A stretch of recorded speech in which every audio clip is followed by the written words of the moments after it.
Hi welcome to all. വെറും 5 second കൊണ്ട് ഇവിടെ കൊടുത്തിരിക്കുന്ന ഫ്രാക്ഷൻസിൽ വലുതും ചെറുതുമായിട്ടുള്ള ഫ്രാക്ഷൻസ് കണ്ടുപിടിക്കാനുള്ള ഷോർട്ട് ട്രിക്കായിട്ടാണ് ഞാനിന്ന് വന്നിട്ടുള്ളത്. ആദ്യം നമ്മൾ എന്ത് ചെയ്യണം, ന്യൂമറേറ്ററിൻ്റെയും ഡിനോമിനേറ്ററിൻ്റെയും ഡിഫറൻസ് എടുക്കണം. അപ്പോൾ നമുക്ക് ഫസ്റ്റത്തെ ഫ്രാക്ഷൻ നോക്കി നോക്കാം. അതിൻ്റെ ഡിഫറൻസ് എത്രയാണ് വരിക? 3 വരും. 28 - 5 എന്ന് പറയുമ്പോൾ 25 എന്ന് പറയുമ്പോൾ 3 വരിക. അതുപോലെ തന്നെ സെക്കൻഡ് ഫ്രാക്ഷൻ്റെ എത്രയാണ് വരിക ഡിഫറൻസ്? 6 വരും. അതേപോലെ തന്നെ തേർഡ് ഫ്രാക്ഷൻ്റെ ഡിഫറൻസ് എത്രയാണ് വരിക? 4 വരും. അതുപോലെ തന്നെ 93 - 105 അതെത്രയാണ് വരിക? 12 വരും അതിൻ്റെ ഡിഫറൻസ്. അപ്പോൾ നമ്മൾ എന്ത് ചെയ്യണം? ഇത് ഡിഫറൻസ് എല്ലാം ഈക്വൽ ആക്കണം. ഈക്വൽ ആക്കാൻ നമ്മൾ എന്ത് ചെയ്യണം? LCM എടുക്കണം. LCM എത്രയാണ് വരിക? 12 ആണല്ലോ ഇതിൻ്റെ LCM വരിക. അപ്പോൾ നമ്മൾ എന്ത് ചെയ്യണം? ഫസ്റ്റത്തെ ഫ്രാക്ഷൻ്റെ കൂടെ എത്രയാണ്, ഡിഫറൻസിൻ്റെ കൂടെ എത്രയാണ് നമ്മൾ മൾട്ടിപ്ലൈ ചെയ്യേണ്ടത്?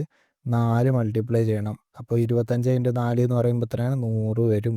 അതുപോലെ തന്നെ സെക്കൻഡ് ഫ്രാക്ഷൻ്റെ കൂടെ നമ്മൾ എത്രയാണ് മൾട്ടിപ്ലൈ ചെയ്യേണ്ടത്? 12 ആക്കാൻ വേണ്ടി 6 × 2 12 വരും. അപ്പോൾ നമ്മൾ മൾട്ടിപ്ലൈ ചെയ്യേണ്ടത് 53 × 2 ചെയ്യണം. 53 × 2 എന്ന് പറയുമ്പോൾ എത്രയാണ് വരിക? 106 വരും. അതേപോലെ തന്നെ അടുത്തതിൻ്റെ ഡിഫറൻസ് എന്ന് പറയുമ്പോൾ 4 അപ്പോൾ നമ്മൾ അതിൻ്റെ കൂടെ ഇൻറ്റു ചെയ്യേണ്ടത് എത്രയാണ്? 3 ഇൻറ്റു ചെയ്യണം. അപ്പോൾ 41 × 3 എന്ന് പറയുമ്പോൾ എത്രയാണ് വരിക? 123 വരും. പിന്നെ അത് കഴിഞ്ഞിട്ട് 93 × 1 ചെയ്യേണ്ടത്. അപ്പോൾ 93 വരും.